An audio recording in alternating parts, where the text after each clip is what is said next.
Sejarah singkat tentang Tambak Baya. Narasumber Masalah Nesmian SEMM.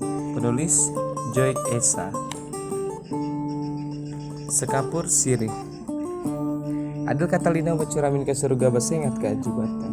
Puji dan syukur kami panjatkan kepada Jubata atau Tuhan, sehingga kami semua dapat dalam perlindungannya dan diberikan hikmat kesehatan untuk memberi kemampuan dan dalam menulis riwayat tentang 1. Asal-usul Tambak Baya, 2. Silsilah keturunan Nungkung, 3. Munculnya gelar Tambak Baya, 4. Berdirinya Pantak Tambak Baya. Tujuan kami menulis tentang riwayat atau keberadaan dari Tambak Baya agar dapat mengetahui fakta dari keturunannya yang jelas, sebagai dasar untuk tidak mendengar cerita fiktif atau sekedar ilusi. Apa yang dimiliki oleh tokoh atau figur dari karakter dari nama aslinya Nungkung sepanjang kehidupan, kemampuan dan kesaktian yang dimilikinya, maupun sifat-sifat pribadi sampai memiliki pengobatan secara tradisional, baik dalam kemampuan terhadap lingkungan masyarakat.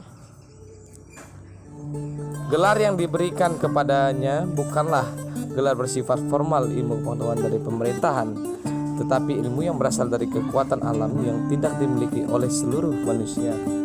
Pada prinsipnya, kekuatan alami yang mengalir kepada setiap keturunan dan titisannya sampai kepada anak, cucu, dan cicitnya saat ini masih memiliki salah satu keturunan Tambak Baya. Maka dalam buku yang kami tulis ini tidaklah selengkap proses kehidupan individual seluruhnya pada pribadi dan keluarganya sampai keturunannya yang mendapatkan bagian aliran dari titisan sampai ilmu yang kesaktian yang dimiliki oleh seluruh keluarganya, tetapi pada anak, cucu, dan cicitnya sesuai titisan dan bakat atau karisma pada salah satu keturunannya.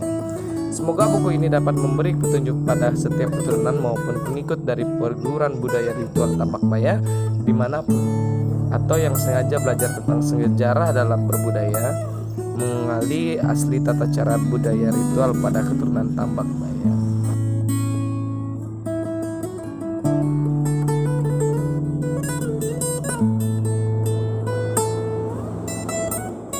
Bab 1. Riwayat hidup.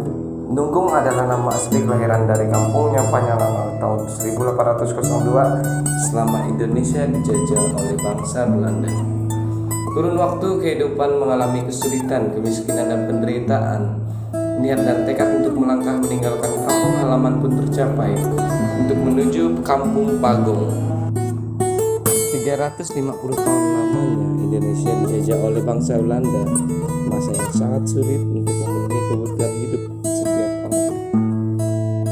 Kehadiran Nungkung di kampung Pagong dan kampung Tabaro, yaitu Benua Santona, di mana kedatangannya membuat perubahan, ingin mencari pasangan hidup dan memimpin daerah tempat dia menetap selamanya. Pertemuan Nungkung dan gadis yang bernama Idut di Pagong yang tidak begitu lama proses perkenalannya, maka oleh orang tua Idut disetujui pernikahan adat di kampung Pagong. Kehidupan dilanjutkan dengan bertempat tinggal dan menetap di Pagong, bahkan sampai saat mereka mempunyai keturunan, dikaruniai 7 orang anak. Warga Pagong menjadi berkembang, demikian halnya dengan kampung Pagong yang berjarak kurang lebih 1 km dari kampung Pagong.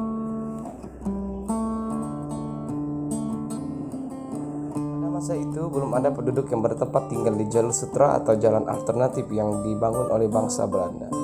Menuju Pontianak dan Bengkayang, semua perkampungan masih berada di dalam hutan ataupun jauh dari jalan besar yang dibangun bangsa Belanda. Hal ini salah satu untuk menghindari dari jangkauan bangsa Belanda.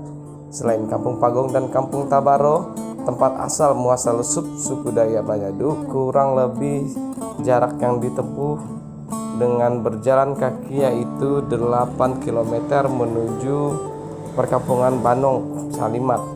Kampung asli suku Banyadu masa itu Sungai Santona menjadi sumber transportasi karena kondisi sungai dan hutan masih utuh. Hutan yang lebat, sumber air yang jernih, dan ikan yang beraneka ragam sangat mudah didapatkan menggunakan anak panah atau ditumbak.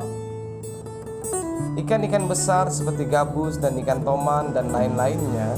Demikian juga binatang hutan seperti babi hutan, rusa, kancil, ular, orangutan, monyet, terenggiling, musang, dan lain-lain sangat mudah dilihat kelompok kehidupan dengan orang tua pada masa itu.